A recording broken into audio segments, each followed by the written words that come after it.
Best thanks to so many of you. Now this is the day when we celebrate the very essence of America. And the spirit, they're coming.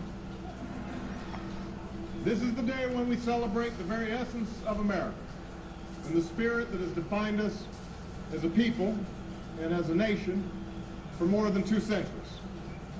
Now, even now, all these years later, we still look in awe at the small band of patriots who stood up and risked everything and defied an empire to declare that these united colonies are and of right ought to be free and independent states.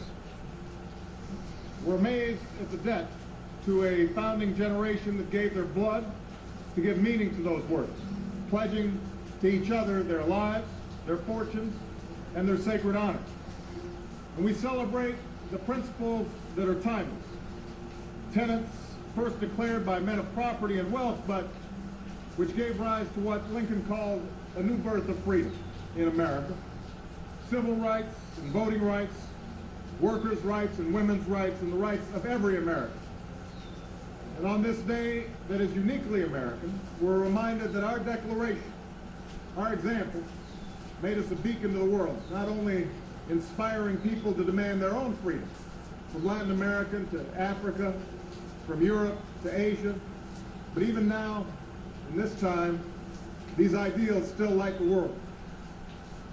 234 years later, the words are just as bold, just as revolutionary as they were when they were first pronounced.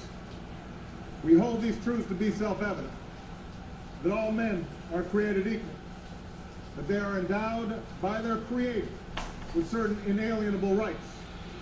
And among these are life, liberty, and the pursuit of happiness. These are not simply words on aging parchment.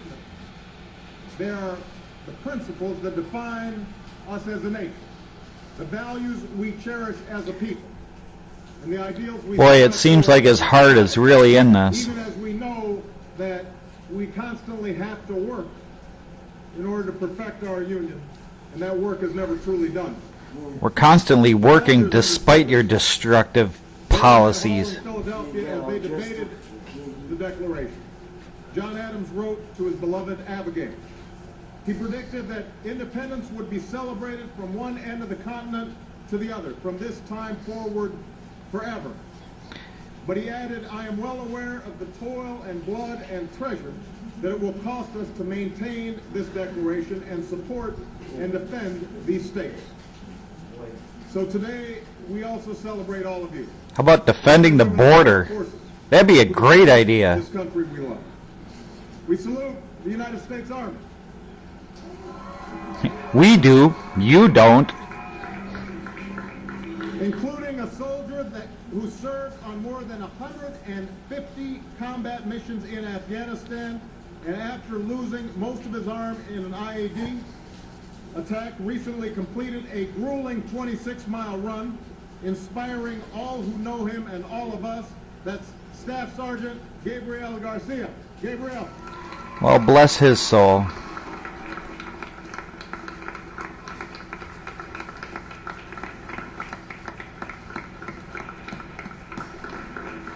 We salute the United States Navy. And a sailor who excels in a job few can imagine, but for which all are grateful. A commander of an explosive ordnance disposal team in Iraq. His nerve and steady hand has diffused countless bombs and saved countless lives. That's Lieutenant Eric Brando. Where's Eric?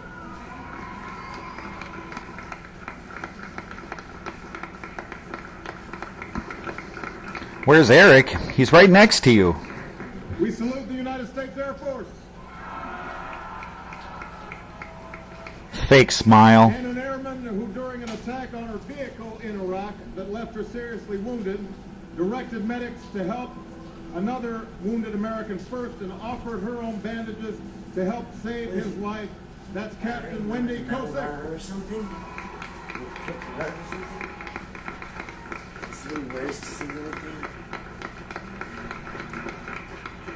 We salute the United States Marine Corps. We do. You don't. Don't you mean corp? And a Marine God support our corpsmen. heroic actions in Afghanistan, exposing himself to enemy machine gun fire to help rescue his fellow Marines, was recognized with the Bronze Star for Valor, Staff Sergeant Jonathan Peel.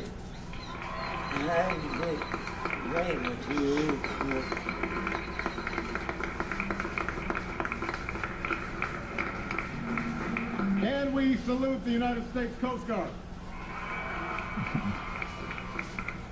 including a Coast Guardsman who commanded the first U.S. vessel to arrive in Haiti after the earthquake, helping to pave the way for one of the most complex humanitarian efforts ever attempted, Commander Diane Durham.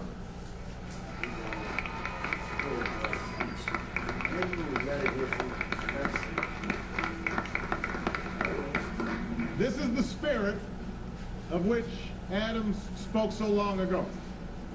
You are the men and women who toil to defend these states. You are patriots. And you have earned your Despite this being the most patriotic day in the world, Yet on this day we know that America's journey is not he sure seems not real patriotic about it. It must be the calling and cause of every American. So let us ensure that our troops These hollow words. that they need to succeed in the missions we ask of them. Yeah, we'll give you about a quarter of whatever you need. That's how I support A you. national commitment to support our extraordinary military families, not just now, during war, but at every stage of your lives. And thanks to Michelle and Joe Biden for challenging us to do Oh, that. thank God for Michelle and Joe. Let us resolve as citizens to carry on the improbable experiment that began more than 200 years ago. Not simply declaring our principles, but living them here at home. Yeah, while you seek to this day to destroy those principles daily. And here in a still You young disgust century, me. let us renew our You're a commitment disgrace to the stand with nation. those around the world End of who video.